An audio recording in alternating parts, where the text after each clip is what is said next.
હર હર મહાદેવ મિત્રો, તો સ્વાગત છે એક નવા વ્લોગ વિડીયોમાં. વાગ્યા છે 7 અને આજ બધું કામ પતાવી ભેંસ દોઈ હવે જવાનું છે વાડીએ નીણ વાઢવા. અને વાતાવરણ હજી એવું ડોળું છે. રાતે ઘડીક સાટા પડ્યા હતા અને પવન તો એવો આવ્યો હતો કે આપણે ઉપરના બે બાવણા હામાં ખુલ્લા હતા, તો એક સાઈડનું બાવણું ભટકાણું ભોગળ વાળી દીધો. તો બસ હવે જવું વાડીએ, જોઈ ત્યાં કેવાક સાટા હતા. ફાઇનલી મિત્રો વાડીએ ગયા હતા, નીણ વઢાય એવું હતું એટલે નીણ વાઢી લીધી છે. રસકો લાવ્યા છે અને ઘાસ લાવ્યા, બધાને પાઈ નીરી દીધું છે. તો બસ હવે આપણે જવા દેવાનું છે દુકાને ઠસ્સા. તો બન્યા રહીજો વ્લોગમાં. અને વાતાવરણ તો આજે વરસાદ આવે એવું છે. તો ફાઇનલી મિત્રો નાહી ધોઈને આવી ગયો છું દુકાને. અને આપણે જે કાલ મિસ્ત્રી કામ માટે દીધું હતું, નવી પ્લેટ કમ્પ્લીટ બેસી ગઈ છે, તો હવે એને ફિટ કરી દઈશું. તો ગઈ બધું રમણ ભમણ કરીને ટેટકો ફિટ કરી દીધો છે. પાણી ભરીને ચેક કરી લીધો અને સોકેટના છેડા દીધા. તો ચાલુ કરીને જોઈ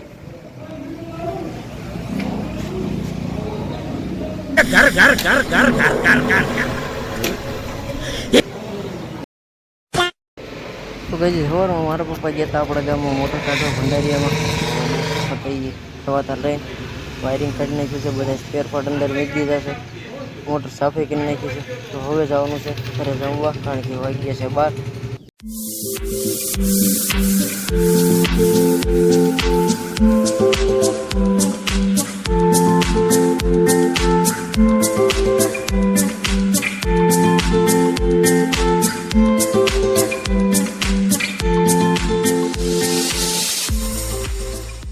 તો મિત્રો દુકાને બધું અંદર ખડકી આવી ગયા, ઘરે જમી લીધું છે અને બધાને નાખી દીધી છે લીલાની નીણ.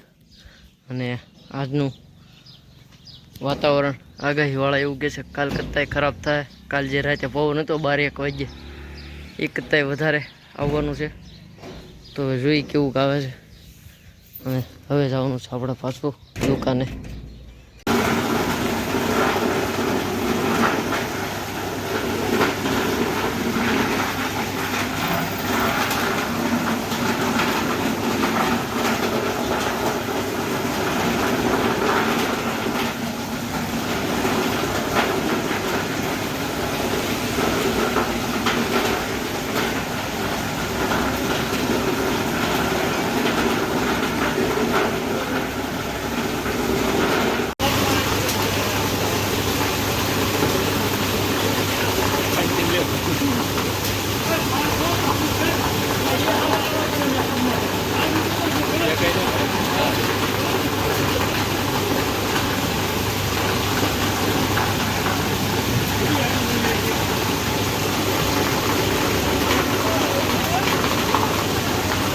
ફાઇનલી મિત્રો દુકાને પહોંચ્યો. થોડી વારમાં વરસાદ ચાલુ થઈ ગયો હતો, તો ગાડી બહાર મૂકી દીધી છે એટલે ધોવાઈ જાય.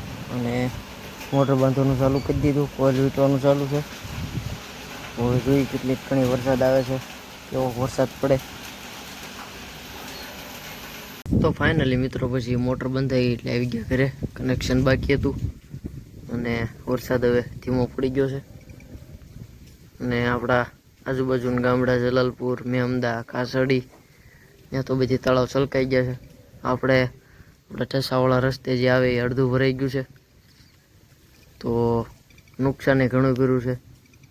માણસોને જે ખેતરમાં નીણ ઊભી હતી, કોક વઢાઈ ગયેલી પડેલી, કોક હુકવણી હાટું 2-3 દી રે એમ હતી, એ બધી પલ્લી. ઉનાળું તલ મગનું વાવેતર હોય એ બધાને નુકસાન. પણ આવું તો હાલ્યા કરે, ખેડૂત છે ભાઈ. તો બસ હવે વાળું કરી લઈ અને ભેંસી દોવાઈ ગઈ છે આપણી, બધાને અંદર બાંધી દીધા. નકર આ ઠંડી લાગી જાય એવી છે. The next day. હર હર મહાદેવ મિત્રો, તો થઈ ગયો છે એક બીજો મસ્ત મજાનો દિવસ. અને કાલ રાતનો વરસાદ બંધ થઈ ગયો. તો સવારમાં વહેલા ઉઠી આપણે ઢોરનું બધું કામ પતાવી દીધું, દોઈ લીધી, નાસ્તા પાણી કરી લીધા.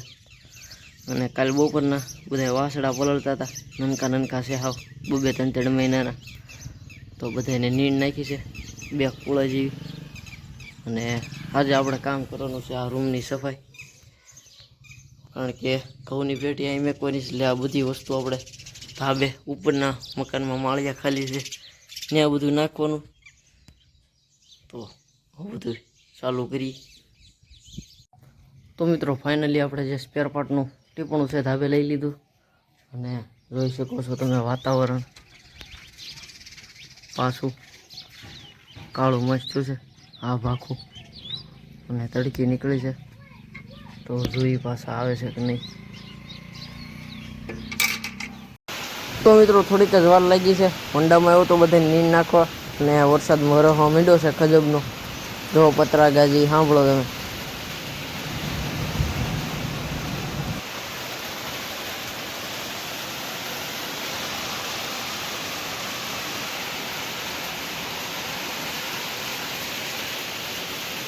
તો ગાજી આપણે રૂમ સાફ કરતા હતા ત્યાં જ વરસાદ આવી ગયો એટલે બધું એમના મંદિર મેકી દીધું છે અને ઢોરને ધરવી દીધા બધાને ખોબા ઉપડી જાય એટલે. કારણ કે જવાનું છે મામાના ઘરે અને ખોળ બધો પલાળી દીધો. ટોપરા ખોળ આ મામાનેથી આવે છે એ કપાસ્યા. તો 4 સાડા 4 સુધી રહીશું મામાના ઘરે. બાકી આપણું પુશ બટન એ ધોઈને મેકી દીધું છે તો એ લઈને જવાનું છે. તો જઈએ આગળ. તો ફાઇનલી ગાઈઝ મામાના ઘરેથી આવી ગયો છું. તો હવે બધાને પહેલાં સાફ સફાઈ કરી નાખું ખીલાની બધાની. તો પાડીને પહેલાં બહાર ફેરવી લઈ, પછી બધા રાડા ભેગા કરીને વાળી ચોળે નાખી, પછી ભેંસને ખાણ પછી દોવાય. તો મિત્રો વાગ્યા છે 8:15 વાળું પાણી કરી લીધું છે અને આપણે ભેંસ દોવાનો ટાઈમ તો 6:45 6:30 આસપાસ હોય છે. તો બસ હવે બધા નીણ કરી દીધી છે અને આપણે જે નીણ પલ્લે હોતું ને કાગળ બાંધી દીધો. અંધારામાં કંઈ બતાવશે નહીં અને રાતે તો કાંઈ બહુ વરસાદ આવે એવું લાગતું નથી. તો હવે જોઈએ છીએ કેવું વાતાવરણ થાય. નકર પાછું બધા ઢોરને બધે પાડીને ફેરવવા આવવું જોઈએ, ઝૂલાને અંદર બાંધવો જોઈએ. તો બસ આજના વ્લોગમાં એટલું જ. મળીએ નેક્સ્ટ વ્લોગમાં. ત્યાં સુધી બધાને હર હર મહાદેવ. खत्म. Bye bye, tata, goodbye, गया.